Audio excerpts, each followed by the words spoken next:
together. There's a reason why they watch all night long. Yeah, no, we'll turn heads forever. So tonight I'm gonna show you all. When I walk with you, I watch the whole room change. Baby, that's what you do. No, my baby don't play. Blame it on my confidence. So blame all your measurements. Shut the shit down on sight. That's right. We got hit.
Arquidiócesis de Bogotá. En nombre del rector, Padre Ricardo Pulido, les damos la más cordial bienvenida a este nuevo evento del Web 10 Online, en esta oportunidad con un invitado internacional de nuestro país hermano, Argentina. El tema que hoy nos convoca es violencia en la escuela.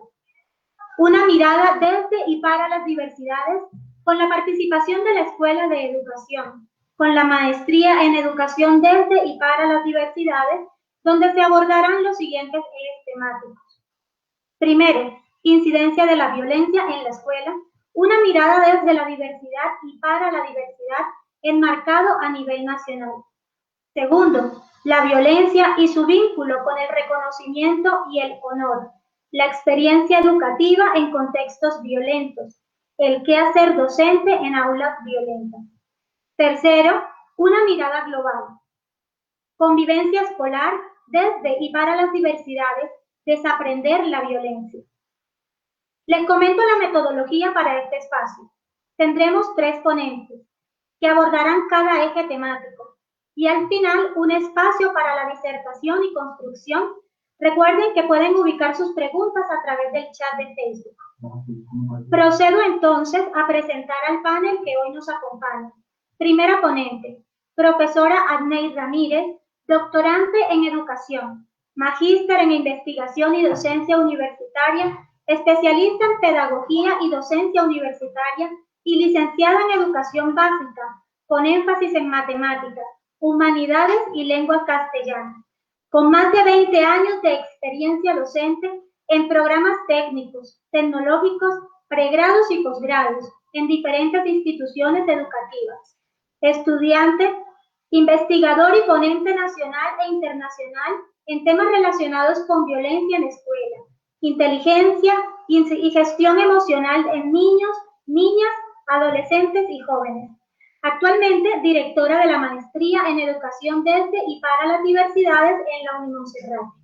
Nuestro segundo ponente es el profesor Camilo Peñuela, licenciado en educación básica con énfasis en humanidades y lengua castellana, magíster en comunicación y educación de la Universidad Distrital Francisco José de Caldas, docente desde hace 9 años, 4 de los cuales se ha desempeñado en colegios oficiales. Actualmente docente universitario de la Escuela de Educación de la Fundación Universitaria Monserrate, Unimonserrate, en los programas de licenciatura en Educación Básica, Primaria y licenciatura en Educación Infantil. Labora también con el Colegio Distrital Alemania Unificada Jornada Tarde de la localidad Cuarta San Cristóbal con los grados 10º, 11 y el programa Volver a la Escuela. Es editor de la revista Nuevas Búsquedas, que pertenece al sistema educativo de la Arquidiócesis de Bogotá, CEA. Nuestro tercer ponente invitado del país Argentina es el doctor Alejandro Castro Santander, docente investigador y escritor, psicopedagogo institucional, Universidad Católica Argentina, licenciado en gestión educativa, especialista en gestión de la convivencia y prevención temprana de la violencia en el ámbito escolar, catedrático en la Pontificia Universidad Católica Argentina, conferencista internacional sobre el tópico de la gestión de la convivencia familiar y escolar, consultor sobre políticas de convivencia escolar en Argentina, México, Colombia, Perú, Paraguay y Chile, miembro del Consejo Consultivo de Derechos Humanos, Dirección de Prevención, Participación Comunitaria y Derechos Humanos de la Municipalidad de Godoy Cruz, Mendoza, Argentina. Columnista de educación en CNN Radio, Mendoza, Argentina, y colaborador de opinión en radio, televisión y prensa argentina. Copresidente y coordinador general y políticas públicas, Cuarto Congreso Iberoamericano sobre Violencia en la Escuela. Exmiembro del Consejo de Directores del Observatorio Internacional de la Violencia Escolar, Universidad de Niza, Sofía Antipolis, Francia. Integrantes de la Cátedra de UNESCO de Juventud, Educación y Sociedad, Universidad Católica de Brasil. Director general del Observatorio de la Convivencia Escolar, Universidad Católica del Cuyo, Argentina. A todos ustedes, bienvenidos esta noche a este tercer encuentro de Web 10 Online. Damos paso entonces a nuestra primera ponente. Muchísimas gracias.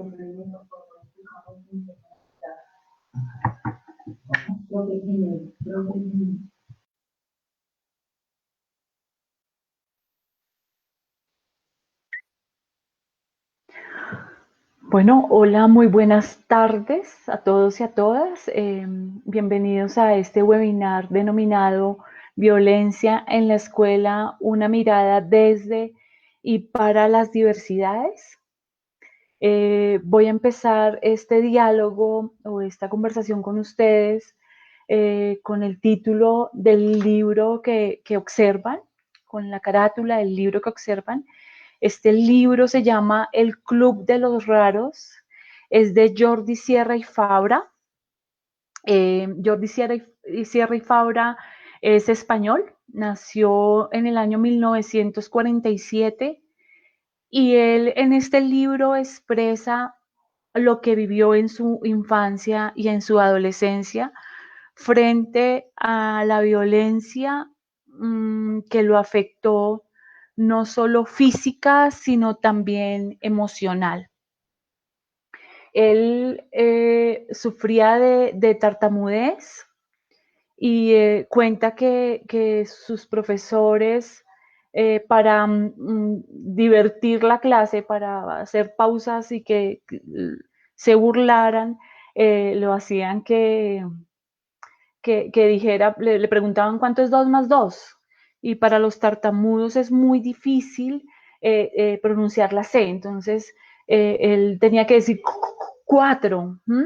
Él expresa cuando cuenta, cuando escribe, cuando narra esto, es, a pesar de tantos años, porque ya tiene bastante edad, él dice que eso le afectó mucho, porque cuando sus profesores le decían esto, sus compañeros se burlaban de él. Había uno especialmente que lo esperaba a la salida y lo golpeaba. Cuando llegaba a casa, sus padres pues también le decían que él tenía que ser consciente de que por ser tartamudo no iba a lograr muchas cosas, pero él demostró y él encontró que pues eso no era así, que podía, se refugió en sus libros y al leer tanto empezó a escribir y empezó a demostrar que sí podía salir adelante. ¿Por qué les cuento esta historia de Jordi Sierra y Fabra? Porque es el reflejo de lo que viven nuestros niños, nuestras niñas, nuestros jóvenes en las aulas o en las instituciones educativas. Pero cuando hablamos de violencia y cuando hacemos una mirada tan amplia de lo que está pasando, no es solo lo que sufren los niños y las niñas y los jóvenes, que se estima que a nivel mundial la UNESCO lo sacó un reporte en el año 2019, en donde decía que son más de 246 millones de niños y adolescentes que han sufrido algún tipo de violencia. Pero cuando hablamos de esa violencia en la escuela, no es solo entre niños, niñas, jóvenes, ¿cierto? Sino también esa violencia entre los profesores a estudiantes, los estudiantes a profesores, los padres de familia a profesores. Entonces, es bárbaro encontrar esto y y ver cómo en muchas ocasiones salen de un infierno y llegan a otro, ¿no? Cuando vivimos en contextos tan complejos que más adelante los abordaremos, es bien difícil estas realidades. Mm, ¿Qué tipos de violencia se encuentran o qué es lo que se dice de esas violencias? ¿Qué se denomina violencia? Pues toda aquella acción que hace daño, que busca hacerle daño a alguien y que busca hacer sentir mal. Hay diferentes tipos de violencia, hay violencia física, violencia verbal, cuando hay exclusión social, de que tú no te hago a un lado, agresividad. mm, y de esos tipos de violencia o de esa clasificación de esas conductas, se encuentra que a nivel mundial hay tres tipos de violencia que más se enmarcan. Una es la violencia física, otra es la violencia psicológica. Esta violencia psicológica, según la UNESCO, se da más en países como Norteamérica y Europa, ¿sí? En continentes. Y el otro tipo de violencia es el acoso sexual. Cuando atacamos a un segundo o a otro por su género, ¿sí? Esa violencia también, se habla de violencia cuando, por ejemplo, los hombres se van mucho más a los golpes, las mujeres tienden a hacer ese maltrato o esa violencia más psicológica. Y ahora en estos tiempos en donde vivimos un encierro, se ha aumentado la violencia en línea, eh, por teléfono, por WhatsApp. eh, y pues se están apostando por bajar estos tipos de violencia. Infortunadamente para Colombia el tema se ha incrementado, sobre todo en el tema de violencia sexual hacia nuestros niños, eh, y esto afecta muchísimo pues a las naciones. eh, y duele realmente lo que está pasando. Eh, ¿Qué es lo que se ha encontrado de estas violencias? Que los niños o profesores que son vulnerados, que son atacados, son más propensos a sufrir violencia cuando de alguna manera son diferentes. Cuando en su hablar, en su comportamiento, en su relación con el otro, por su color, por su género, por alguna condición física que tenga, entonces eso hace que empiece a haber algún tipo de violencia. Mm, el color de piel, ¿sí? Y se ha demostrado que esto no solo afecta a las personas que lo sufren a nivel físico, ¿cierto? Sino sobre todo la parte emocional. La parte emocional es mucho más fuerte. Un referente de violencia educativo, de violencia escolar acá en Colombia es Enrique Chavos, y él dice y él menciona que esa violencia psicológica es la que más afecta porque lleva a que se incrementen los índices de ansiedad, de depresión, de suicidio, porque ya hemos encontrado casos de chicos, de estudiantes que se suicidan porque han sido violentados, porque han sido matoneados, ¿sí? Y esto los afecta y en muchas ocasiones callan. Y lo peor que puede pasar o lo peor que puede suceder, sin importar la edad, sin importar si es un profesor o un estudiante, si callan, esto afecta mucho su condición, su rendimiento académico, entonces empieza a haber también una deserción en la escuela. Eh, Son diferentes aristas que se podrían llevar a cabo frente a un tópico como el que ahora les estoy hablando. Pues hay profesores también que se tienen que retirar del tema laboral porque sufren de un estrés crónico, el burnout, ¿cierto? Y esto hace que se enfermen. Entonces, no es solo los niños, las niñas, los profesores, los padres de familia, es todo un conjunto de situaciones que afectan. Acá en Colombia hay la Cámara de Comercio de Bogotá, tiene un programa muy bonito que se llama Hermes. Cuando ellos iniciaron, antes pues, de todo lo que está pasando ahora, iniciaron este programa y capacitaban a estudiantes y capacitaban a profesores para mitigar los niveles de violencia.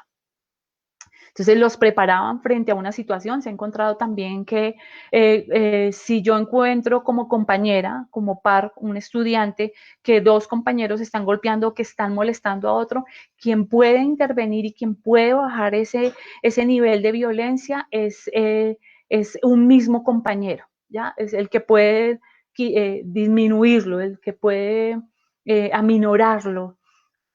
Y encontré algo muy chévere y es que ahora Hermes, el programa Hermes que les estoy mencionando de la Cámara de Comercio, lo está trabajando por WhatsApp para ayudar a intervenir, para ayudar a crear conciencia frente a la violencia que se trasladó, que ahora está en las casas, ¿cierto? Que está afectando a nuestros niños y a nuestras niñas, especialmente.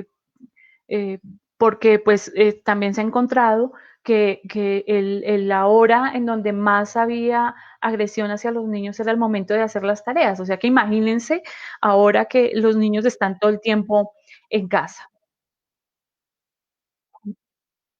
Entonces, es importante que tengamos presente estas cifras, que actuemos de manera articulada, padres de familia, profesores, estudiantes, hay que escucharnos, hay que identificar qué es lo que está pasando y si vemos la necesidad de buscar alianzas, de buscar ayuda, un programa como el que ofrece la Cámara de Comercio de Bogotá con su programa de Hermes, para ayudar a ese autocuidado emocional, pues sería fenomenal. Le voy a dar paso al profesor Camilo, eh, quien nos va a hablar sobre el quehacer docente en las aulas virtuales. Muchas gracias. Bueno, muy buenas tardes para todos. Es un gusto estar con ustedes. Yo voy a hablar desde mi experiencia como educador en el sector oficial. Hay 5 ejes temáticos que quiero abordar. El primero de ellos es la agresión como juego de reconocimiento. El segundo es ese vínculo que existe entre la violencia, el honor y el estatus. El tercero es algunas experiencias de violencia escolar que he podido vivir. El cuarto es la perspectiva de esos docentes violentos. Y finalmente hablaré de la mediación docente en la violencia escolar. Entonces, para comenzar, pues quisiera hablar un poco de cómo es ese juego de reconocimiento y qué vínculo tiene con la agresión. Y en la experiencia he visto que la agresión es una herramienta usada al servicio del reconocimiento. La violencia escolar es producto de la discriminación, de la exclusión, de la marginación. En ese sentido, los jóvenes acuden a la agresión para ser reconocidos, ya sea que sean reconocidos como el más fuerte, el más valiente, el que más sabe pelear, el que no se deja de nadie. Y aún frente a las figuras de autoridad como maestros y familiares, si están siendo vistos por sus compañeros, son capaces de ser agresivos simplemente por mantener su imagen. Entonces, que las motivaciones para la agresión pueden partir de las miradas y las palabras de los otros. Es decir, puede que el chico no quiera ser violento ni agredir a nadie, pero frente a la mirada de sus pares y las palabras y el corrillo que motiva la pelea, acceden. En mi experiencia he vivido pues del interior de peleas, he separado estudiantes, se han agredido profesores, padres, y esta situación se torna tensionante gracias al público que acude a la agresión. Entonces, palabras que circulan momentos previos a una pelea, yo recopilo algunas frases de los chicos como, uy, se va a dejar, uy, dice que es una niña, uy, que donde sea y como sea lo atienden, y es ese tipo de palabras, de frases, que de cierta manera generan una polifonía que motiva la agresión, porque los otros están expectantes de ese espectáculo que produce una riña, y la está protagonizando, pues ya no se puede echar por atrás, o va a ser marginado, va a ser excluido, o va a perder el estatus. Y aquí es donde quiero ingresar como a mi segundo punto, y es esa relación que existe entre la violencia, el honor y el estatus. Entonces, cuando hablamos de esta relación, la violencia tanto psicológica, simbólica, física, tiene un elemento que tal vez juega un papel importante y es esa defensa del honor y el estatus.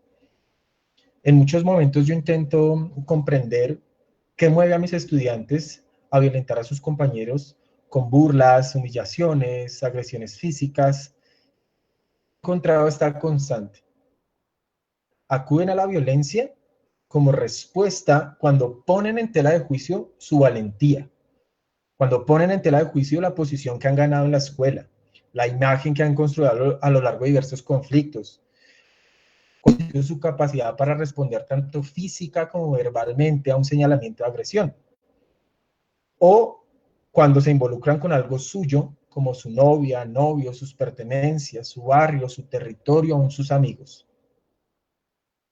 Creo que en muchas reflexiones se ha pensado la violencia como consecuencia de las dinámicas familiares y creo que hay mucha razón en ello, pero la escuela misma tiene unas dinámicas propias y hay que ver y analizar esos elementos particulares que mueven las relaciones en la escuela. Es decir, de una autora, de una investigadora que se llama Marina Camargo, y tiene un texto que se llama Violencia Escolar y Violencia Social, y lo que propone es que se ha tratado de abordar el tema de la violencia escolar como violencia social, pero la violencia escolar tiene unas dinámicas propias y habrá que mirar cómo verlas. En este sentido también vemos que los chicos usan un lenguaje común en sus intenciones.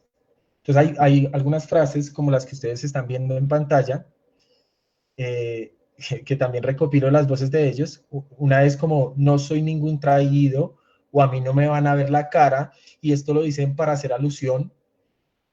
No lo pueden tomar por ingenuo, ni vulnerarlo de ninguna manera. Y algunas frases provocadoras como vamos a pararnos duro, o nos vamos a prender, que evocan el punto en el que se reta una pelea.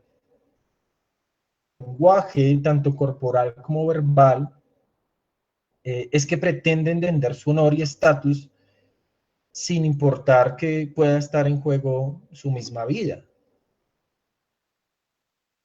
Y esto me permite pasar como al tercer eje, y es esas experiencias de violencia escolar que yo he podido evidenciar.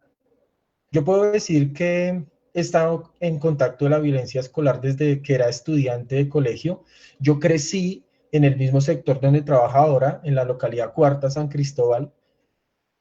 He estado en un colegio público, bueno, también de una universidad pública, y en el colegio público se presentaban problemas de violencia iguales o peores a los que estoy viviendo ahora como docente. En algún momento de mi vida de escolar participé en las riñas y ahora como educador he vivido experiencias de violencia escolar desde el primer día que llegué, por ejemplo, a la institución donde estoy laborando. El primer día en el descanso hirieron con arma blanca a un afrodescendiente perforándole un pulmón, todo por una discusión futbolera y un reto que surgió incitado por los demás chicos. He visto conflictos en los que se enfrentan grupos de personas con machetes a las afueras de la institución, conflicto por ajuste de cuentas territoriales donde las piedras, las armas blancas y aún las pistolas hacen parte del accionar, que se convierten en batallas campales al ser solidario con el amigo.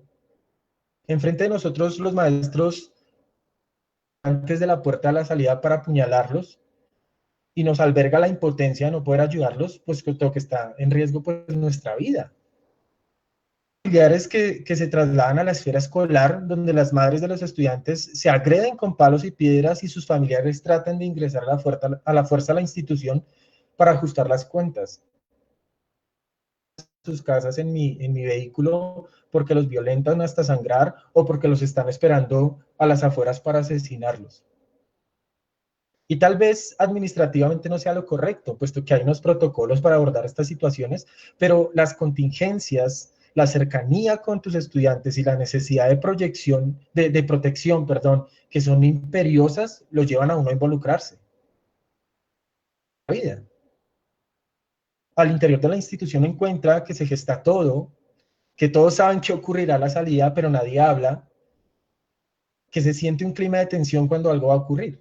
Algunas veces los estudiantes logran acudir a nosotros, los maestros, anticipándose a lo que sucederá a la salida y podemos actuar con rapidez, sacándolos antes de la institución, llamando a los padres para que vengan por ellos o acompañándolos nosotros mismos, pero otras veces enteramos porque nos llama la comunidad o están en el hospital o los familiares nos refieren lo que ocurrió. Mejorar es una variable muy importante a la hora de pensar la violencia. El año pasado uno de nuestros maestros lo mataron vilmente en un restaurante que él administraba en nuestra localidad. Y el impacto que generó la muerte de ese maestro a los miembros de la comunidad educativa fue evidente. De que sus estudiantes de 11, que era el curso que acompañaba, se graduaran, lo asesinan. Y los chicos tuvieron que despedirse de su formación de 11 años en el colegio con ese recuerdo amargo y ese mensaje que los aterriza a la realidad del entorno donde viven. De estudiantes que ven morir a sus papás en manos de otros, a manos de otros, que han agredido a sus parientes por proteger a su mamá, a su hermano, que constantemente desayunan y cenan violencia. Entonces, todo esto nos lleva ahora a pensar el quehacer docente frente a esa violencia escolar. Y en este asunto quiero abordar como dos líneas. La primera tiene que ver con esa que hacen algunos docentes violentos, y la segunda es la mediación docente frente a la violencia escolar. Frente al primer aspecto de los docentes violentos, las preguntas que nos surgen es precisamente ¿qué es un docente violento? ¿O cuál es la violencia que ejerce el docente en el escenario escolar? Entonces, no podemos hablar de violencia escolar solo desde los estudiantes y sus contextos, sino que debemos hablar desde el maltrato que surge por parte del maestro. El ejercicio de la docencia requiere una serie de habilidades entre las cuales la cercanía, la comunicación asertiva y la conexión con los chicos es indispensable.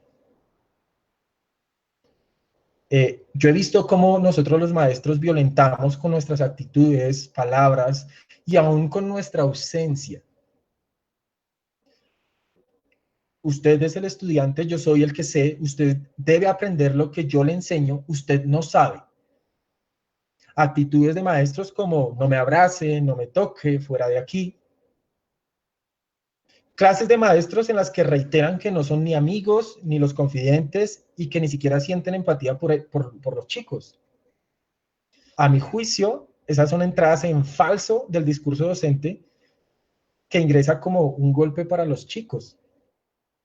Profesan algunos mal llamados educadores, violenta la integridad de los estudiantes. Yo como maestro no puedo ser ajeno al dolor del otro.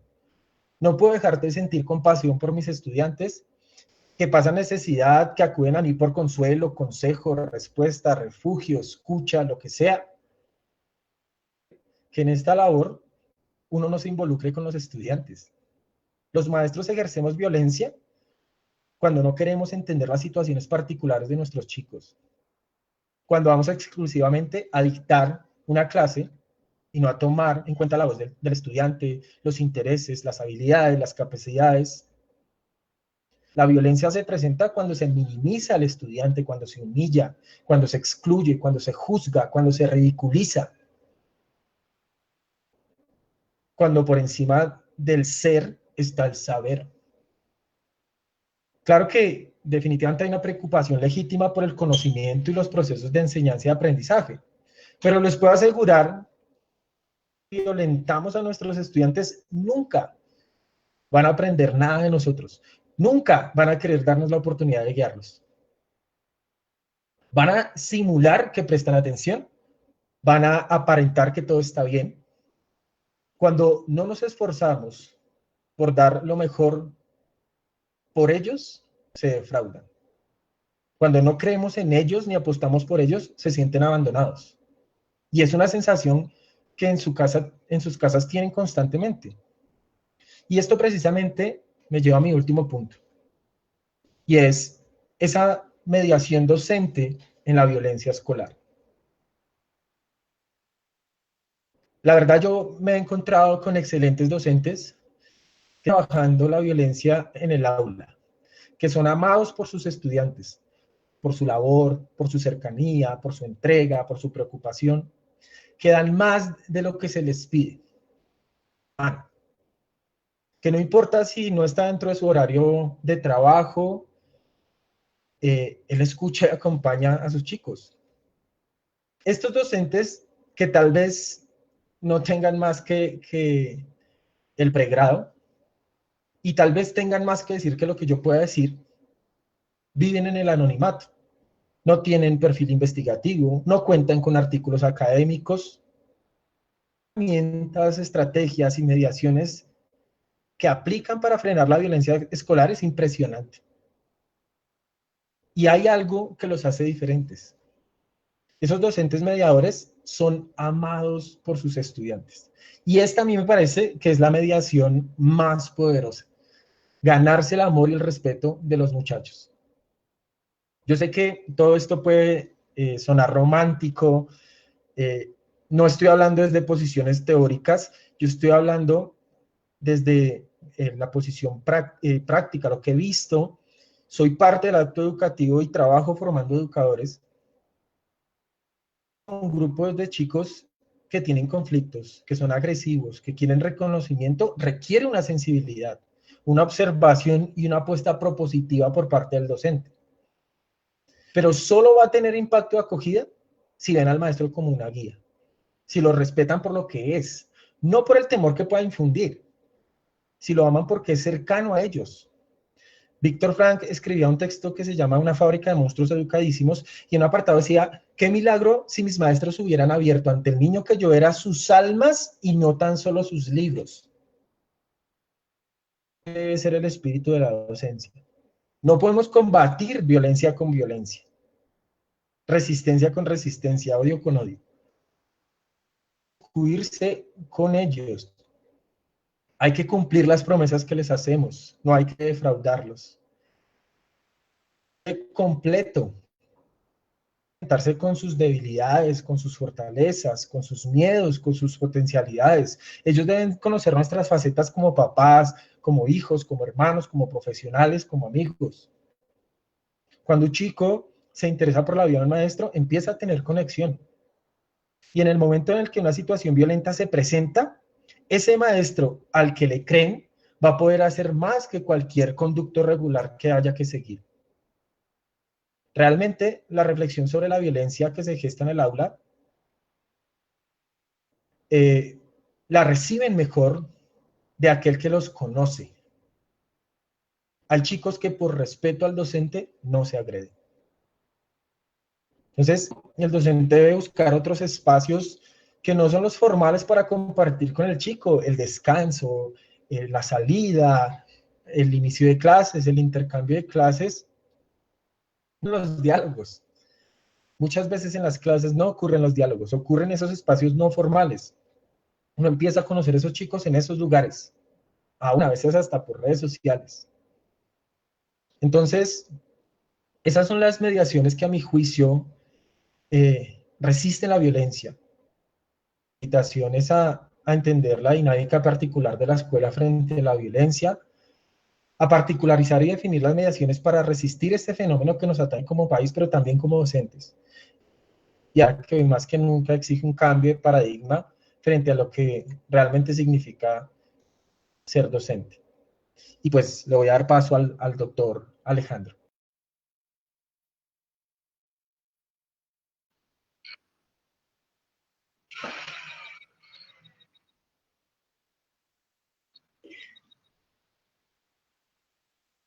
Sí, lo acabo de prender.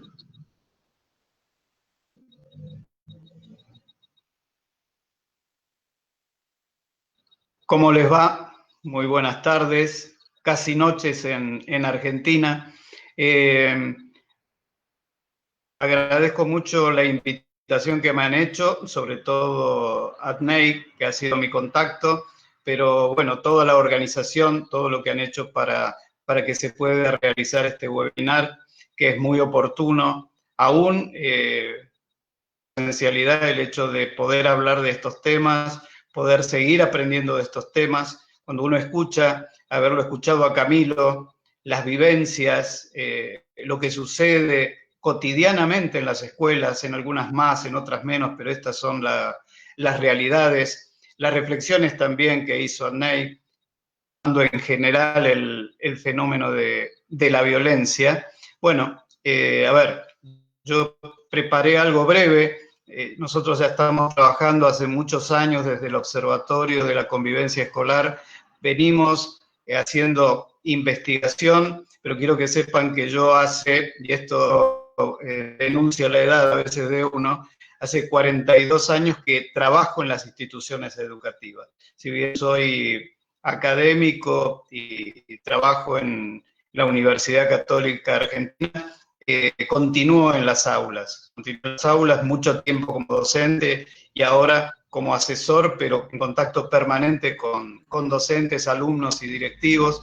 Y estas vivencias, lamentablemente, porque no las hemos trabajado bien, porque las hemos descuidado, continuamos en las aulas y afectando el desarrollo personal y social de muchos niños. En realidad no son solo los niños, como bien decía Ney, sino que es toda la comunidad educativa la que se ve afectada. Por eso hoy hablamos también de clima escolar o clima institucional. Yo preparé una presentación muy breve para no abundar en detalles. Me van a disculpar que vaya diciendo cada tanto la que sigue, como ahora les digo, el título que pensé, que me sugirieron también es Desaprender la violencia. Y esto me permite, como ven ustedes ahí, siempre es muy oportuno el iceberg, lo volvemos a poner al iceberg. ¿Por qué? Porque muestra que hay algo que vemos y hay mucho que no vemos del fenómeno de la violencia. La investigación lo que hace justamente es profundizar estos aspectos que están más ocultos, ¿no? En la presentación que viene. Sin embargo, nos hemos encontrado que en la parte superior también encontramos que hay muchos aspectos que desconocemos. Aquello que parece evidente a veces no es tal. La violencia es un fenómeno muy complejo y que a veces lo que aparece como víctima es el victimario, a veces el victimario para muchos es la víctima. Entonces son fenómenos que necesitamos ser muy cercanos.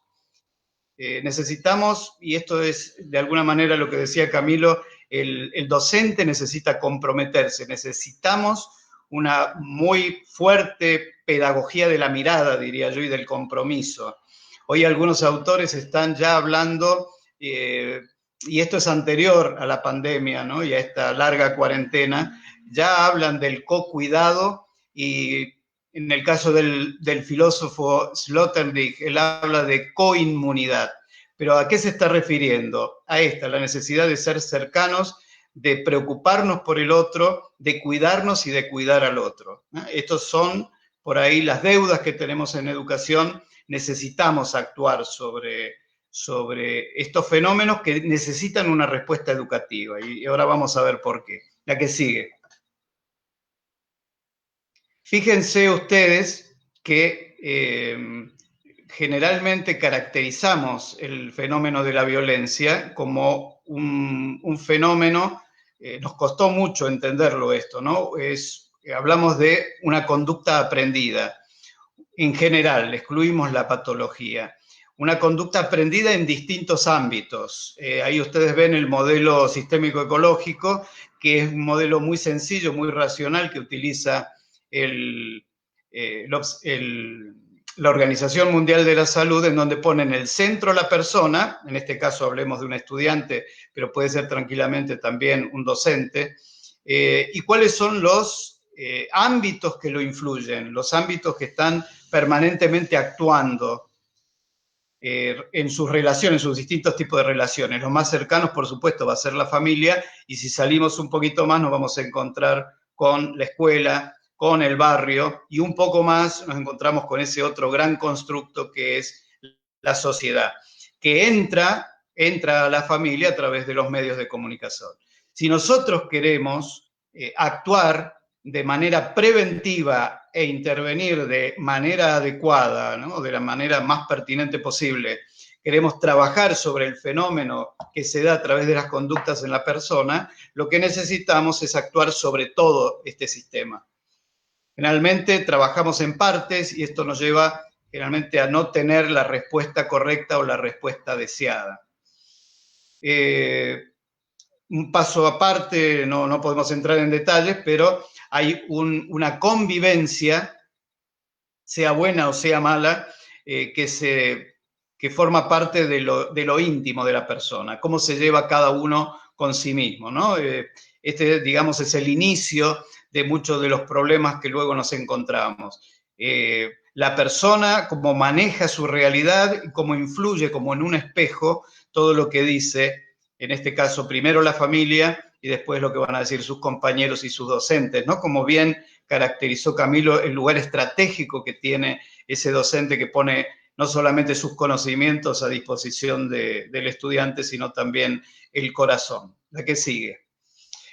Yo les decía que cuando hablamos de convivencia, buena convivencia o mala convivencia, estamos hablando de fenómenos complejos. Complejos que, fíjense, cuando uno quiere caracterizar, ¿no?, dentro de esa complejidad, hablamos de un fenómeno bio, psico, socio, cultural, económico y político. Esto para que se vea la magnitud del fenómeno del que estamos hablando. No es uno o dos detalles o dos circunstancias las que llevan a que el fenómeno de la violencia vaya creciendo, se desarrolle, comience o luego se extienda, ¿no? Son muchos los fenómenos que actúan. En el caso de las escuelas, es la ignorancia, no querer trabajar estos temas, es solamente pensar trabajarlos cuando se inician, cuando comienza, y no tener estrategias preventivas, que sabemos que la violencia, como bien dice la Organización Mundial de la Salud, es una enfermedad, como una enfermedad, utiliza esa metáfora, ¿no? Es una enfermedad social que debemos aplicar el remedio que corresponde para que no siga contagiando, no siga enfermando. Y la otra característica que tiene, lamentablemente, es que va mutando, ¿no? Esto lo hemos ido aprendiendo. Entonces, volviendo un poco al iceberg, muchas instituciones, de manera, yo diría, riesgosa, fantasiosa y riesgosa, la respuesta que dan cuando uno los consulta sobre estos fenómenos de violencia, la respuesta generalmente es: aquí no pasa nada, ¿no? Recuerdo instituciones que en su momento hasta plantearon esto de ¿a qué no tenemos ni conflicto? Lo primero que uno piensa es ya tiene problema, ¿no? Desconocer la posibilidad siempre, ¿no?, que cualquier institución del tipo que sea va a tener conflictos ya es problemático. ¿Por qué? Porque como vamos a ver después, esto cuando no es tratado de la manera que corresponde, luego se agrava. La que sigue.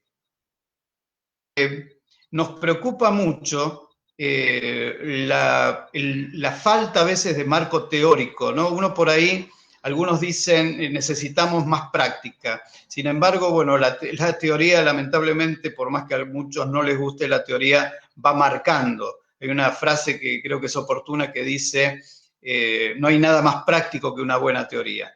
Hemos aprendido mucho a lo largo del tiempo. Esto nos permitió caracterizar, como ustedes ven ahí en esos triángulos, cómo va ascendiendo el fenómeno de la violencia. Lo que más se da en las instituciones educativas es el conflicto.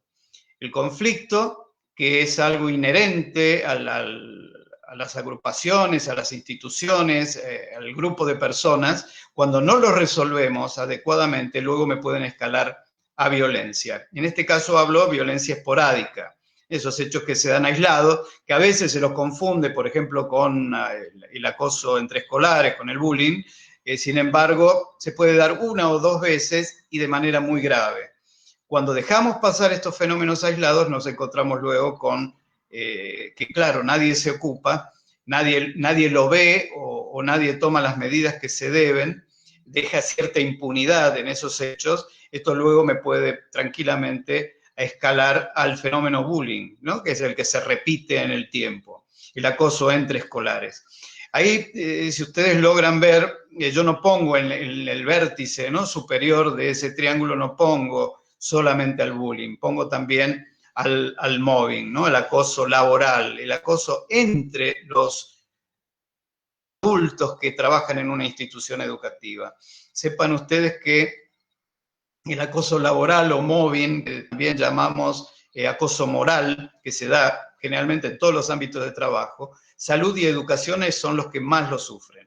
Esto lo dice la Organización Internacional de Trabajo. Fíjense, acá estamos hablando de clima. Cuando hablamos de clima escolar, no solamente estamos hablando de las interrelaciones, como bien decía Ney, no es solo la buena convivencia o la violencia dentro de la institución, lo que realizan los estudiantes, sino también lo que pasa entre los adultos, lo que sucede entre los docentes, lo que sucede entre las familias, a veces los padres y los docentes, etcétera, etcétera.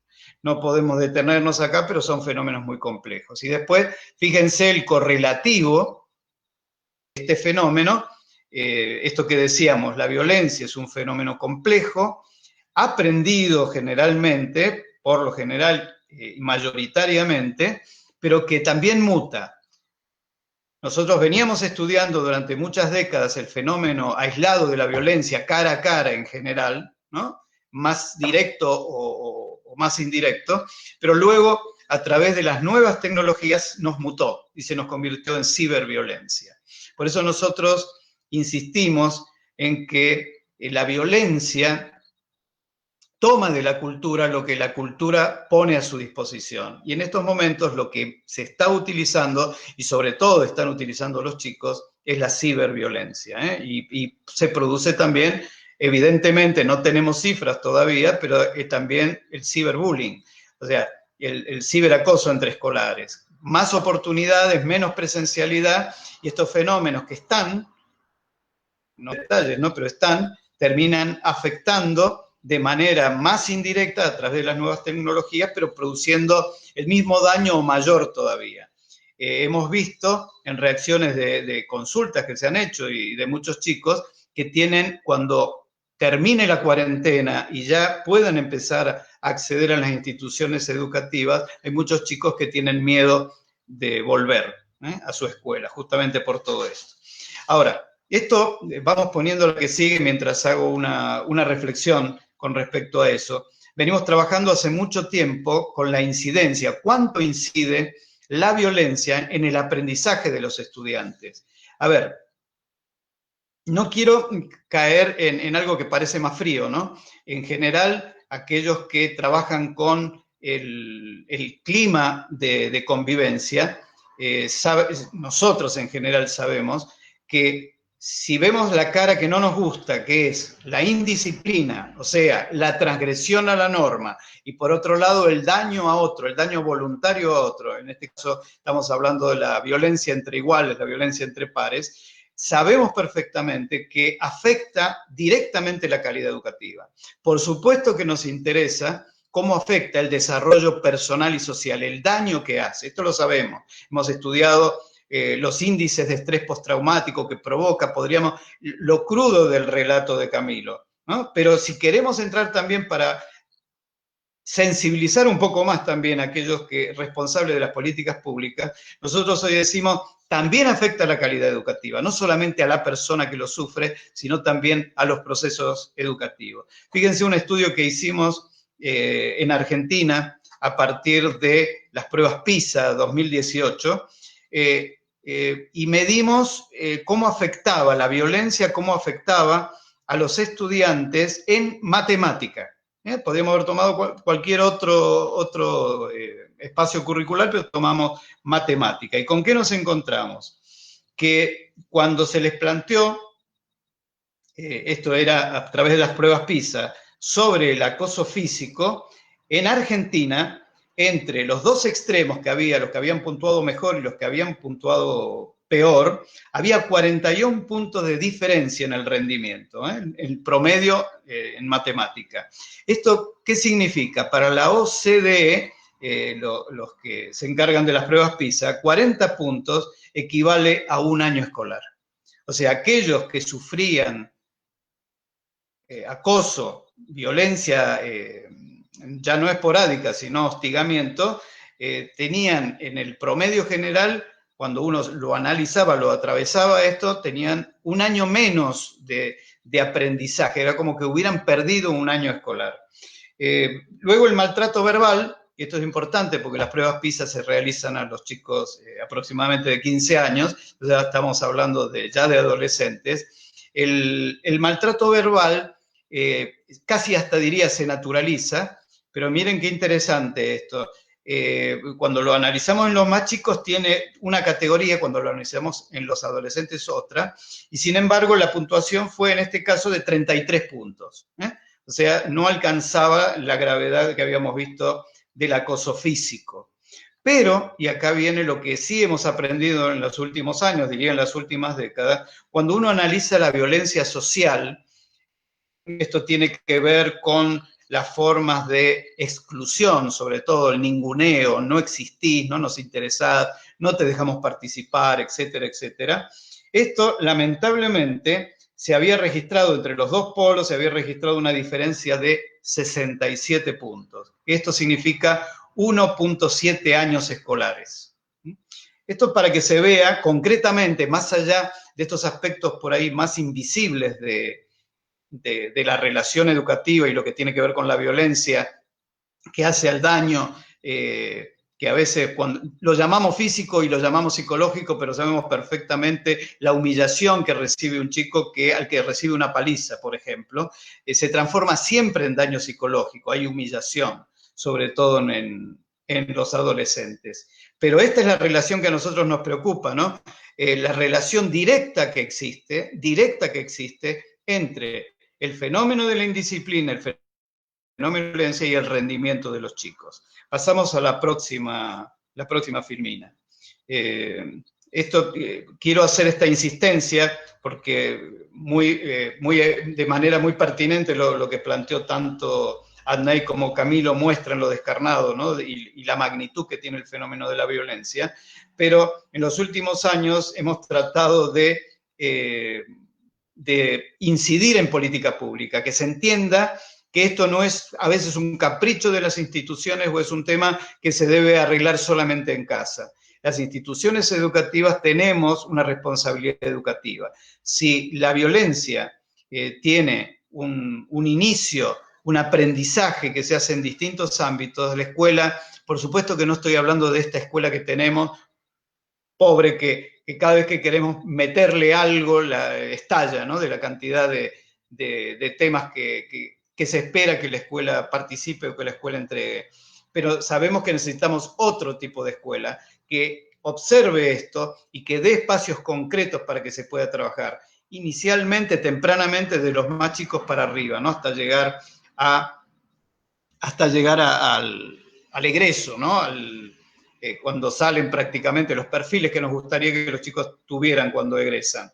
Y nosotros decimos que, y esto lo decía UNESCO ya en el 2005, y esto lo pueden encontrar luego también en las pruebas PISA de los últimos años, y también en las pruebas CERCE y TERCE, el clima de convivencia es la variable institucional que más consistentemente predice el aprendizaje, la permanencia, estamos hablando de abandono, y la calidad educativa, y condiciona la calidad educativa. La que sigue. Yo insisto en estos temas porque nos encontramos muchos hablando de esto imagínense el fenómeno bullying solamente, no hablemos de violencia en general.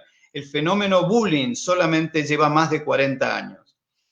Lo único que hemos hecho en los últimos años que es describirlo, hablar de víctima, victimario, los testigos, los distintos tipos de testigos, los distintos tipos de víctima, damos cifras, pero no vemos políticas públicas concretas. Y aún así, cuando hay alguna mención sobre estos temas, nos olvidamos de que tenemos que tratar todo el espectro. Tenemos que trabajar los conflictos, y ahí muy bien trabaja la mediación. Tenemos que trabajar también la indisciplina, la construcción de la norma. Tenemos que trabajar la violencia esporádica. Cuando hay un hecho hay que estar muy atento para que luego no me escale al fenómeno del hostigamiento. Ya vamos pasando la otra, ¿no? Pero hablamos de una respuesta integral, la necesidad de una respuesta integral técnica que por supuesto tiene que ver porque se necesita investigación, se necesita trabajar con la evidencia, no solamente con opiniones, pero también tiene que haber una respuesta ética. Tenemos que comprometernos con estos fenómenos. Fíjense ustedes, esto lo tomé de hace mucho tiempo ya de un niño que había planteado frente a la pregunta ¿qué necesita un ser vivo para vivir? Y el niño había puesto agüita, comida y amor. La docente le tachó amor y puso aire. Para muchos de nosotros, ese niño hubiera tenido un 10, ¿no? Un niño que de alguna manera puso su creatividad, lo que sentía lo expresó, no era exactamente lo que quería. Esto es lo que decía Camilo, ¿no? La presencia del docente. Tiene que ser una presencia distinta, respetando la diferencia, respetando por ahí la forma de ver la realidad que tiene cada uno de los niños, y luego llevándolos lentamente, ¿no? Como corresponde, acompañándolos de la mejor manera para que puedan seguir desarrollándose. La educación no es solamente para que aprendan lengua, matemática, ciencias naturales o ciencias sociales. La realidad hoy nos está diciendo que necesitamos buenas personas, que los chicos, los que salen de una escuela, sean capaces de poder construir su proyecto personal y social de vida. Cuando uno habla de la ciudadanía que necesitamos, el cambio de ciudadanía, la nueva ciudadanía, ¿de dónde van a salir si no pensamos justamente en este tipo de conductas prosociales que deben ensayarse, deben trabajarse con mucha fuerza desde las escuelas? La que sigue. Por ahí algunos somos muy apasionados en esto, ¿no? Yo a través del tiempo, después de tantos años, me di cuenta que necesitábamos tener evidencias sólidas. Por eso, bueno, lo de los observatorios de la convivencia. Yo tuve la oportunidad de apadrinar el observatorio de la convivencia que se hizo en Bogotá hace unos cuantos años. Lamentablemente, cuando pregunté, cuando fui invitado en otra oportunidad a Bogotá por la Feria Internacional del Libro, pregunté por ese observatorio nadie sabía dónde estabas. Son oportunidades que se pierden para trabajar y para poder dar también evidencias a los docentes, a los directivos, a los supervisores y a aquellos que son responsables también de las políticas públicas. Mencionaba Adney el programa Hermes. Yo tuve creo que fueron hace unos 10 años aproximadamente, tuve la oportunidad por una invitación que me hizo la Cámara de Comercio de Bogotá también dar una charla en ese momento a todos los estudiantes que estaban ahí, que me recuerdo que eran muchísimos, una charla sobre convivencia y violencia en el ámbito de las instituciones educativas. Me alegro mucho, esto que cuenta Ney, me alegra mucho que haya crecido y que continúe. Lamentablemente, a veces en las instituciones educativas se generan proyectos muy interesantes que, como bien decía Camilo, no tienen acompañamiento muy creativos que ponen absolutamente todo para que la realidad cambie y luego no hay apoyo y bueno, y estos proyectos van muriendo en el camino. Ahí lo que ustedes están viendo dentro del modelo sistémico ecológico que yo puse inicialmente, ¿no? Más breve, donde estaba la persona, luego la familia, barrio, escuela y luego la sociedad. Ahí tienen el constructo mucho más complejo, ¿no? Ponemos una escuela ahora y decimos, tenemos la escuela, lo más cercano, lo que da vida son los actores institucionales, familia, alumnos, ¿no? Otros, que entran y salen muchas veces de la escuela, profesionales de la salud, de la psicología, del trabajo social, etcétera. Y luego salimos un poco más y tenemos lo que hace a lo institucional más amplio, el currículo en el gobierno escolar, y salimos más todavía este constructo social, ¿no? Que acá lo caracterizamos como actitudes sociales, políticas, cultura, medios, economía, valores, etc.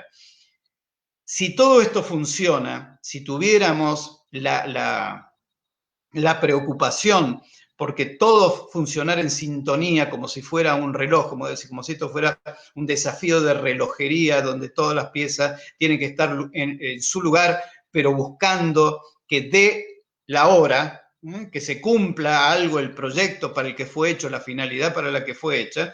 Nosotros hoy, si priorizáramos lo educativo, todos los contextos, esos que estamos viendo, tendrían que estar mirando la escuela. Mirando la escuela estamos mirando a los niños, y mirando a los niños estamos mirando el futuro de cada una de nuestras naciones. Para que, a ver, necesitamos conocer un proyecto de nación, pero para que ese proyecto de nación funcione, necesita estar acompañado de un proyecto educativo. ¿Cómo es nuestra educación? Esta es la pregunta, ¿no? La que sigue. Es muy desafiante. Es muy desafiante. Los que trabajamos durante tanto tiempo en las escuelas, trabajamos hoy, lo hemos tratado de sintetizar todos estos fenómenos de convivencia en general y de violencia en particular en un constructo, ¿no? Que llamamos clima escolar. Quiero caracterizar esto, ¿no? Porque clima escolar no es solamente clima de convivencia. La convivencia es un aspecto, ¿no? El clima social nosotros lo tenemos que entender como una referencia a las condiciones de todo un centro educativo, donde miramos aspectos académicos, aspectos sociales, aspectos físicos. El hábitat educativo, por ejemplo, lo que hace a la estructura, la arquitectura de una institución educativa, es tan importante que en los últimos años lo hemos llamado, lo hemos caracterizado como el tercer maestro. Esto para que se vea cómo influye en todo, absolutamente todo lo que hay en una escuela debe tener un sentido educativo, se lo debe pensar ahí. Y de esos aspectos de clima escolar, luego hablamos de clima social escolar, de clima de convivencia, que hemos aprendido en los últimos años que tiene una incidencia, como les decía al principio, absoluta en todo lo que pasa en la escuela. Entonces, lo que yo les pongo ahí es como un desafío muy acotado, muy sintético. ¿Queremos hablar de calidad educativa? Por supuesto, hablemos de calidad educativa. Hacer las cosas, lo que esperamos que se desarrolle en una escuela de la mejor manera posible. Pero ponemos en el centro de todo esto el clima de convivencia. Ustedes ven que tenemos, por un lado, familia y los medios de comunicación, los ponemos, en el caso de la familia, un poco adentro y afuera, pero de la actividad propia que hace la institución. Pero, sin embargo, la familia sabemos que tiene una incidencia altísima. En todos los estudios que hemos hecho, que llamamos factores asociados a la calidad educativa, la familia tiene un rol protagónico. La alimentación de los chicos tiene un rol protagónico. Esto tiene que ver mucho también con lo socioeconómico, ese factor externo a la escuela que más afecta a la calidad educativa. Después, aspectos que hacen al liderazgo de los directivos, una función importantísima porque hacen mover todo el aparato de la escuela, todo lo que uno pretende en ese proyecto educativo, el directivo es el que lo pone en funcionamiento. Un tema hermoso para tratar es el de la autoridad y el liderazgo educativo, ¿no? Luego otros aspectos que hacen a la pertenencia a la institución, que tiene una puntuación muy alta también y que influye muchísimo en el rendimiento y el logro académico, ¿no? De los chicos. Y por último, el tema del clima, ¿no? Del clima escolar que les decía, el clima de convivencia, que hoy ya directamente sabemos perfectamente y lamentablemente por no habernos ocupado como corresponde, ocupa el lugar más alto, lejos de los otros. Es el factor asociado a calidad educativa que más influye. Bueno, y les decía, familia, luego los medios de comunicación que se transforman también en agentes educativos porque ellos pueden transmitir valores o disvalores y esto forma parte también de un aprendizaje. Y luego cuando nos metemos adentro de la escuela, nos vamos a encontrar con el tema del currículum. ¿Tenemos un currículum para la buena convivencia? ¿Tenemos un currículum para el encuentro con uno mismo y con el otro? Lamentablemente no. Muchas veces en las escuelas se dicen, la escuela es un lugar privilegiado para la convivencia, para el aprendizaje de la convivencia. Cuando uno analiza el currículum, encuentra poco. La construcción de las normas, exactamente lo mismo. Si vamos a hablar de valores, los valores que están siempre en la base de la construcción de un proyecto formativo, de un proyecto educativo, necesitan ser cuidados esos valores. Las normas, la construcción de normas de convivencia, la construcción de códigos de convivencia, lo que hacen justamente es colaborar para que el proceso educativo se dé, para que el hecho educativo se dé. Y luego tenemos el tema del liderazgo que ya hablamos, ¿no es cierto? Y la gestión, que nos gusta hoy decir, la gestión del clima escolar o la gestión de la convivencia en el ámbito de las instituciones educativas. Luego a los costados ustedes van a ver formación, capacitación de los docentes para que vayan conociendo todo lo que hemos ido mejorando con respecto a todos estos aspectos, ¿no? Tan complejos que se dan dentro de la vida de las instituciones educativas. Y por abajo, bueno, ponemos, como siempre, las políticas públicas. Necesitamos que las políticas públicas se comprometan. Para eso, lamentablemente, somos los ciudadanos y dentro de los ciudadanos estamos los docentes los que tenemos que empujar un cambio. Cuando se pregunta en general a la población, la pregunta más frecuente es esta de cuáles son los problemas, cuáles son las cosas que más le preocupan al ciudadano. La educación ocupa siempre los últimos lugares. El político, el que de alguna manera tiene que comprometerse y comprometer tiempo también para formular leyes, si ve que la gente no se preocupa, ellos tampoco se van a preocupar. Van a derivar, en todo caso, sus esfuerzos para otro lado. La que sigue. Yo le escuchaba a Camilo cuando hacía referencia a las palabras, ¿no? Esto es lo que tenemos que trabajar, tal vez lo que más nos compromete hoy. Decía Tolstói, esto lo tengo en un libro que imagino cuando me propusieran hablar de violencia se referían a este libro, ¿no? Es un libro que escribí hace ya 16 años aproximadamente, ¿no? Y empieza el libro diciendo, donde el lenguaje se detiene, lo que sigue hablando es la conducta. En este caso estamos hablando de la conducta violenta. Acá lo que tienen ustedes como una propuesta más chica, más concreta, de cómo deberíamos actuar, cómo hemos aprendido que deberíamos actuar, que son estos modelos multinivel. Si queremos hacer algo para cambiar esta realidad, esta violencia que no nos gusta, esta cara que no nos gusta de las instituciones educativas, tenemos que trabajar con toda la institución educativa, hacer un proyecto que involucre a toda la institución. Tenemos que trabajar también de manera individual con cada uno de los estudiantes. Nosotros sabemos, por ejemplo, cuando hay un fenómeno, conocemos un caso de bullying, sabemos que ya llevaba mucho tiempo y sabemos que hay muchos otros casos. Es la parte de abajo muchas veces del iceberg que estamos hablando. Luego el tema del manejo de la clase. Cuando hablamos de gestión, generalmente uno está pensando en el directivo. Sí, por supuesto.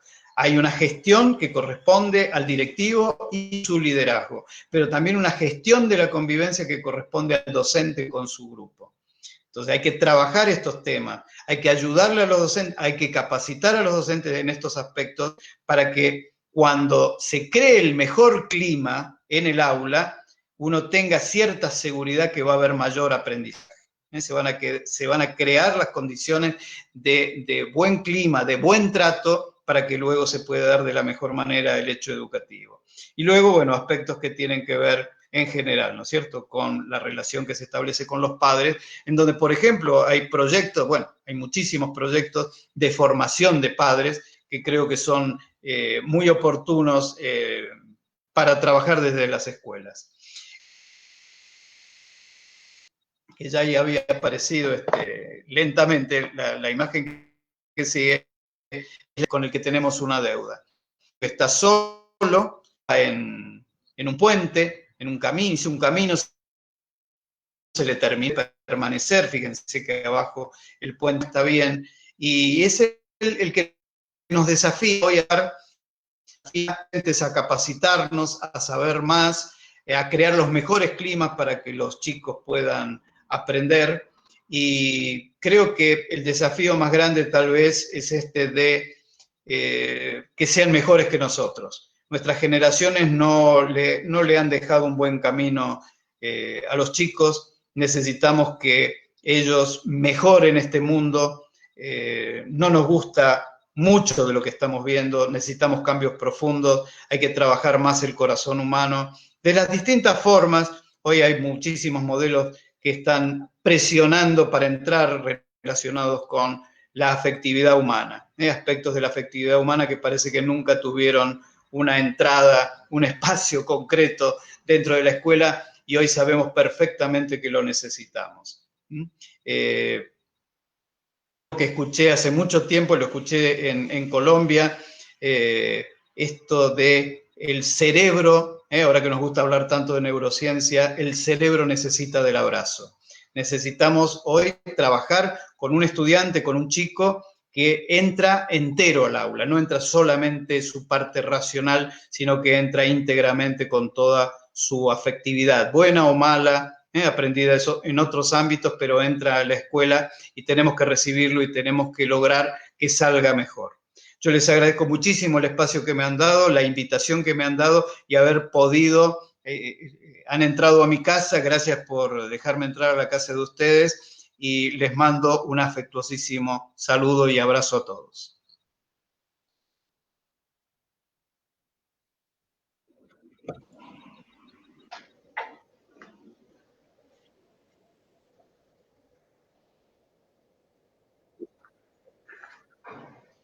Bueno, primero quiero agradecer al doctor Alejandro por la invitación.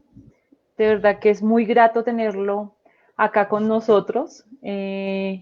Y tenemos una tarea de que cuando ya pase todo esto, porque todo esto va a pasar, que venga a acompañarnos presencialmente. O sea, aquí estás súper bienvenido a esta institución, a Unimonserrate, a este país, a Zipaquirá, a Bogotá, bueno, de todos los lugares de donde tenemos personas que nos están escuchando. Y yo quiero, antes de empezar con las preguntas, hacer una reflexión frente a lo que usted comentaba, doctor Alejandro, y Camilo también, y las personas que nos acompañaron, y es que esto es una tarea de todos, o sea, no es una tarea que va aislada en donde los profesores trabajan solos, donde el estudiante trabaja solo, donde los padres de familia están solos, sino debemos estar articulados. Infortunadamente, siento que particularmente en nuestro país, acá en Colombia, parece que jalonáramos cada uno por un lado, entonces el padre de familia por este lado, el gobierno por el otro, y los profesores por el otro, mirando a ver cómo, y los niños o nuestros jóvenes en medio de muchas situaciones a las que nos vemos enfrentados. Un currículo que se centra más en los contenidos que en esa educación integral que usted mencionaba, doctor Alejandro. O sea, es que no llega un niño con, venga, usted solo va a venir a aprender aquí a leer, a escribir estos contenidos. Esto es un todo, en donde tenemos que enseñarlo a desenvolverse en una realidad que es difícil, ¿cierto? Y en donde si no somos empáticos, y en donde si no nos miramos, si no nos respetamos, si no nos aceptamos en que somos diferentes cada uno, en que hay una diversidad amplísima, pues vamos a seguir remando y remando y no vamos a llegar a ningún lado. Es un trabajo de todos, y así como hay diversidad en todo sentido, hay diversidad de conflictos.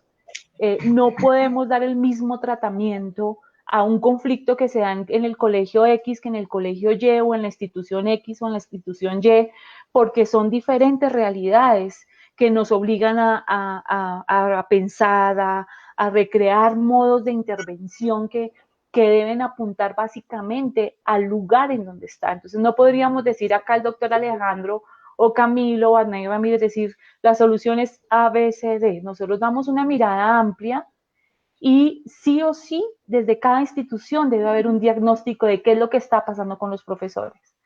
Escuchar a los profesores, porque muchas veces no se escuchan, no nos escuchan, entonces estamos allá mirando a ver cómo salvamos vidas, porque realmente considero que uno salva vidas y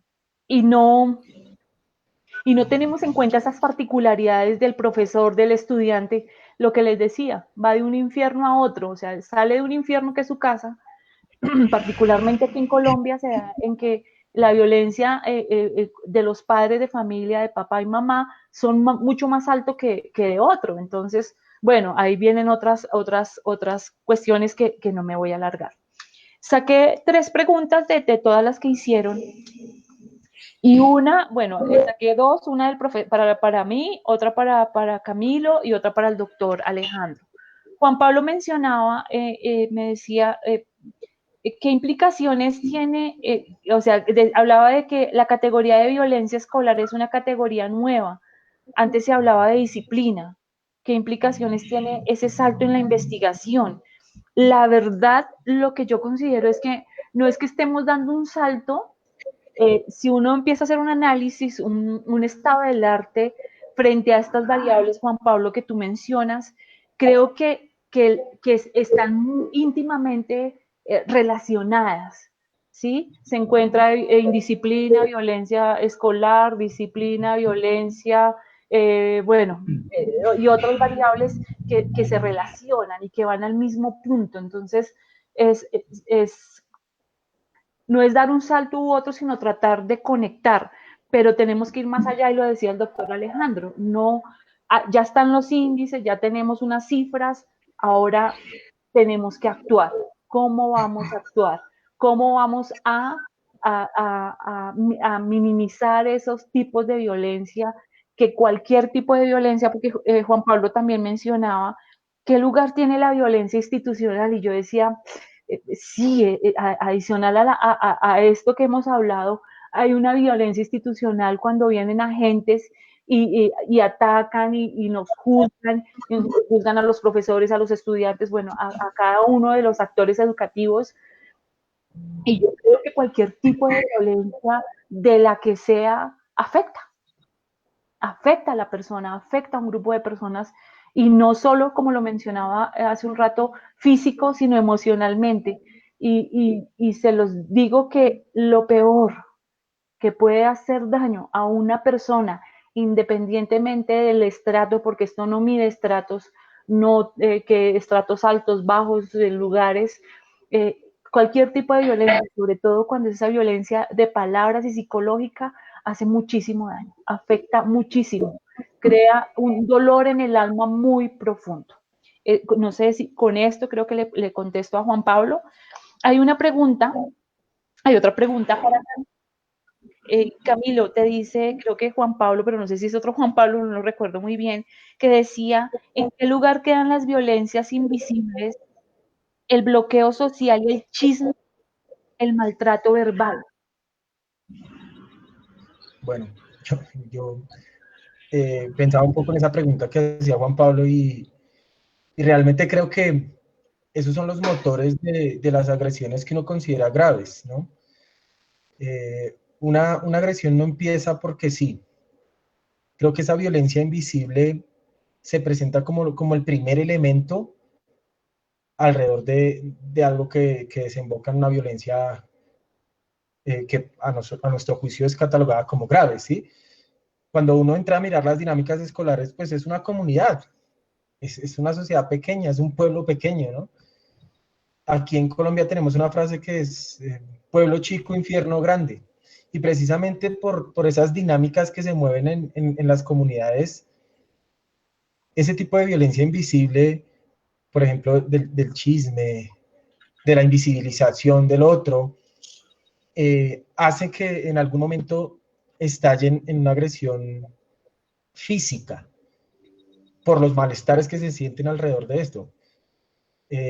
Creo que vuelve el asunto como de que los chicos son muy susceptibles a ser juzgados, muy susceptibles a que les inventen mentiras, a que los metan en enredos, y la reacción de un muchacho precisamente no muchas veces es mediar con la palabra, sino mediar con el golpe.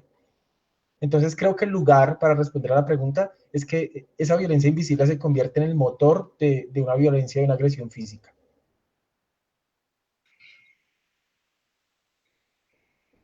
Camilo, muchísimas gracias. Ahora para el doctor Alejandro, Roy Morales dice, en el marco de una cultura en donde el vínculo con los otros parece diluirse, en parte debido a las redes sociales, estos mismos dispositivos se podrían aprovechar para promover prácticas de cuidado de sí y de los otros.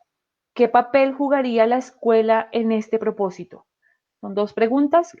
¿Cómo vincularlas? Ese papel de los dispositivos en ese autocuidado, en el autocuidado y en el cuidado del otro, y qué papel jugaría la escuela en este propósito. Son todos aprendizajes que los hemos evadido. Fíjense que las escuelas en todo el mundo se han convertido, más o menos, pero se han convertido en aulas virtuales. La imposibilidad de la presencialidad en las escuelas ha llevado a que la casa u otro ámbito se convierta en una escuela a distancia, online. ¿Cuál era el mensaje anterior? Si ustedes se fijan, o por ahí algunos han tenido la oportunidad de verlo, hace 2 o 3 años atrás, una muy alta insistencia en, por ejemplo, desde UNESCO, que los estudiantes no tenían que llevar tareas a la casa. En estos momentos se han convertido las tareas en la casa al 100%. Pero lo mismo pasaba con los dispositivos, esta pregunta, ¿no?, que están haciendo. En general, no sé cómo será en estos momentos o cómo ha sido en Colombia, pero en la mayoría de los países de la región el celular estaba prohibido, no al celular. Muchos insistíamos, de hecho yo tengo un libro del 2011, 2011, que se llama Conflictos en la escuela de la era digital, donde hablaba de los beneficios de lo que se llama en general la educación móvil. O sea, la posibilidad que hoy dan los smartphones, lo que dan hoy todos estos dispositivos inteligentes que ya prácticamente hoy son computadoras de bolsillo, los beneficios que tenía, lo bueno que era el buen uso, la buena planificación que se podía hacer para ayudar en los procesos educativos. La mayoría de las instituciones decían no al celular, y hoy le estamos diciendo, por favor, aquel que no tiene computadora, pero seguramente tiene un celular, utilícelo, ¿no?, para sus clases. Entonces, si fuéramos un poquito más abiertos, si no continuáramos esta frase, ¿no?, que la venimos repitiendo hace tanto tiempo, escuela del siglo XIX, padres y docentes del XX y alumnos del XXI, que de tanto repetirla ya en realidad cambió y es escuela del siglo XIX, padres, docentes y alumnos del siglo XXI, ¿no? Y prácticamente muchos padres ya son millennials, ¿no? Nosotros decimos, qué bueno hubiera sido frente a una emergencia que ya los estudiantes estuvieran capacitados, fueran competentes para poder utilizar la tecnología de manera educativa. Nunca le hemos dado el lugar que correspondía, entonces los estudiantes en general, digo en general porque hay otros que lo utilizan muy bien para lo educativo, los estudiantes hoy serían, esto que nos está sucediendo sería un detalle nada más, lo podrían hacer de otra manera. Entonces yo creo que así como se puede utilizar para el estudio, se puede utilizar para muchísimas otras cosas, que tenemos que aprender de una vez por todas que sea un encuentro presencial o sea un encuentro virtual, necesito encontrarme bien con el otro, de la mejor manera con el otro. Esto que hoy utilizamos este término de Sloterdijk, ¿no? de co-cuidado, que viene oportuno por toda la terminología que hoy utilizamos por la pandemia, es algo que aspiramos hace mucho tiempo, ¿no? Que la escuela sea un ámbito de encuentro. De hecho, lo educativo necesita del encuentro. Lo educativo es un hecho, el hecho educativo es un hecho comunicativo. Necesito comunicarme con el otro. Necesita el docente comunicarse con su estudiante, el estudiante necesita comunicarse, estar bien comunicado con su docente y toda la comunidad educativa estar funcionando bien. Nosotros sabemos que cuando hay pequeños ruidos, pequeños disturbios, que en general la peor cara es la violencia, sabemos perfectamente cómo afecta el normal funcionamiento de toda una institución educativa, de todo un centro educativo. Entonces yo creo que todo, sea celular, y hoy es el celular el protagonista importante, por eso hay que potenciar su uso educativo, pero tiene que estar incluido. ¿Cuántos docentes hay que no tienen claro? Fíjense que de las brechas que estamos hablando, que nos hemos encontrado o que se han hecho visibles dentro de estos procesos que estamos viviendo de cuarentena por pandemia, tenemos brechas tecnológicas importantísimas frente a la gran posibilidad que teníamos de utilizar, sea computadora o sea un celular o sea una tablet para lo educativo. Nos hemos encontrado con muchos que no lo tenían o la conectividad no era la que se necesitaba para poder hacerlo. Esto es brechas didácticas, sobre todo por parte de los docentes, que tampoco estaban acostumbrados a utilizar su computadora y su celular para dar clase. Pero también tenemos brechas de capital cultural, capital social, que las encontramos muy fuertes dentro de la familias que no están preparadas para acompañar a su hijo en los aprendizajes. Brechas presupuestarias. Hoy en muchos países salen los responsables de las políticas a ofrecer computadoras, tablets, pedir donaciones de celulares para la educación. Y la pregunta es ¿por qué no se pensó antes? ¿Por qué? Porque nunca se pensó justamente lo virtual, la educación online a distancia, nunca se pensó como una posibilidad. Se ha invertido en estos programas de una computadora por alumno muchísimos recursos, sin embargo, nunca terminó de ser un uso educativo. Muchísimas escuelas que tenían problemas, que se consideraban ellos mismos, que no eran buenas escuelas, pensaron a veces que metiendo la nueva tecnología iban a cambiar, esto se iba a modificar.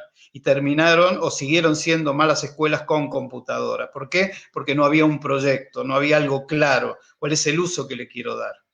Entonces, frente a la pregunta, hoy la nueva tecnología, las nuevas pantallas, las posibilidades que da todo esto, deberían estar funcionando hace mucho, porque no estamos hablando de la nueva tecnología, las computadoras o los celulares como algo novedoso. Lo tenemos hace mucho tiempo. Sin embargo, nos encargamos de convertirlo en enemigo, como algo que no debía estar en la escuela, y las consecuencias son estas que tenemos, ¿no?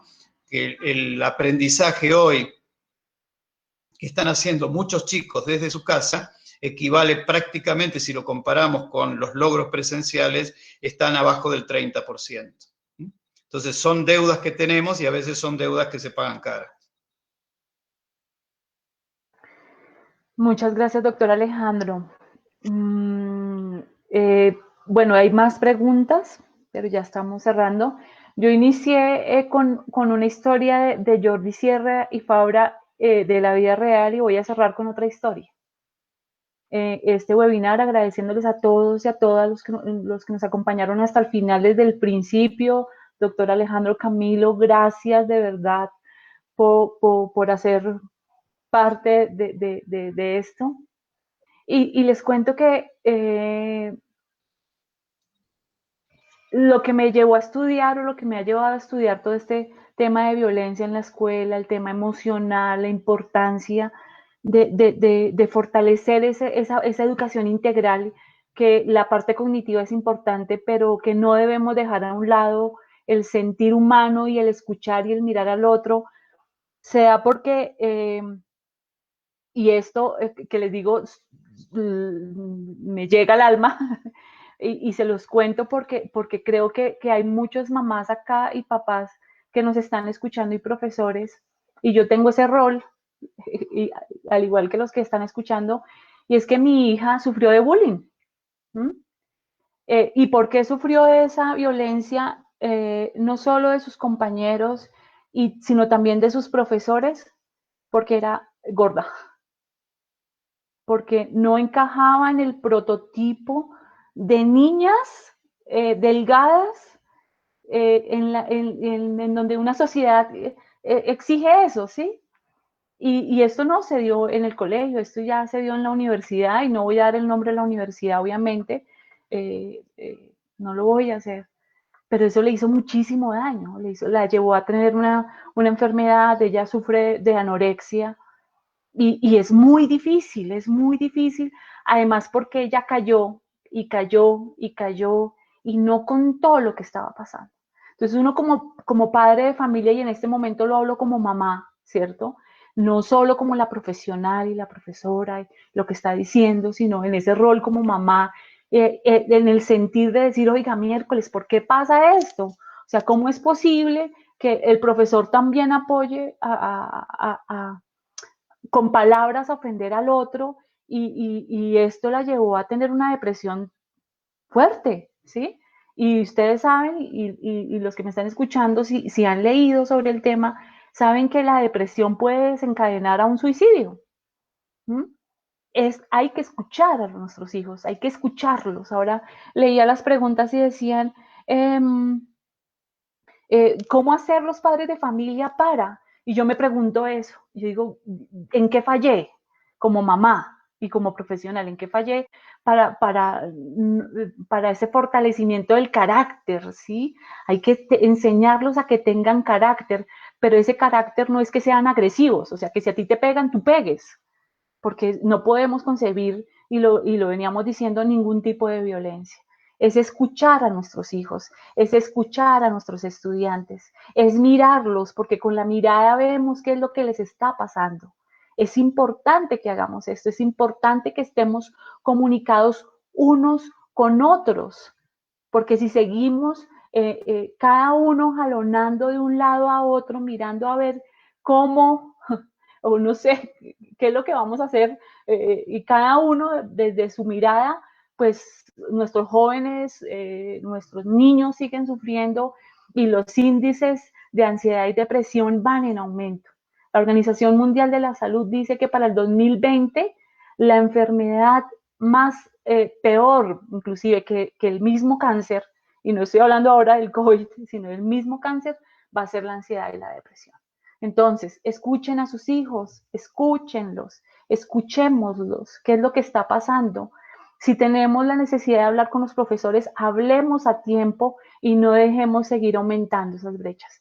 Quería cerrar con esta situación que es real, que es un sentir, que lo digo como profesional y lo digo como mamá, una persona que ha estudiado y ha abordado tanto el tema, y también mirando pues cómo ayudo no solo a mi hija, sino a muchísimos jóvenes y muchos niños y niñas, y los que me están escuchando lo saben.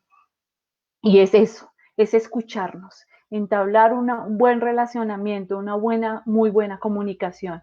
Muchas gracias a todos y a todas. Muchas gracias nuevamente, doctor Alejandro. Súper bienvenido para una próxima oportunidad. Esperemos que todo esto pase, con certeza de que así será, que Dios nos va a ayudar a salir. Los invito al cuidado, a autocuidarse y cuidar a los otros. Camilo, gracias. Un abrazo. Muchas gracias. Gracias.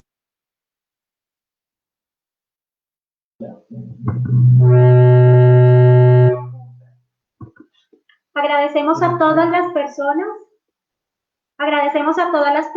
que asistieron a este tercer encuentro, por su participación activa, por cada like, por cada comentario, por cada aporte que fueron realizando. Agradecemos a la Escuela de Educación, a la Maestría en Educación desde y para la Diversidad y especialmente a los ponentes invitados, profesora Ney, profesor Camilo y doctor Alejandro, por disponer de este espacio y por todos sus aportes académicos.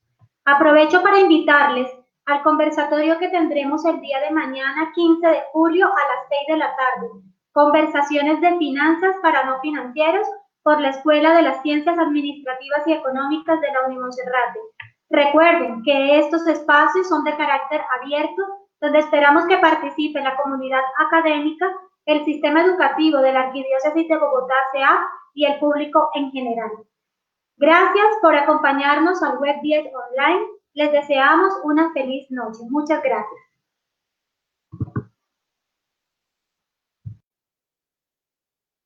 They watch all night long. Yeah, I know we'll turn heads forever. So tonight I'm gonna show you off. When I walk with you, I watch the whole world change. Baby, that's what you do. No, I'll baby, don't play. Blame it on my confidence. So blame it on your measurements. Shut the shit down on sight. That's right. I hit.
Turn heads forever.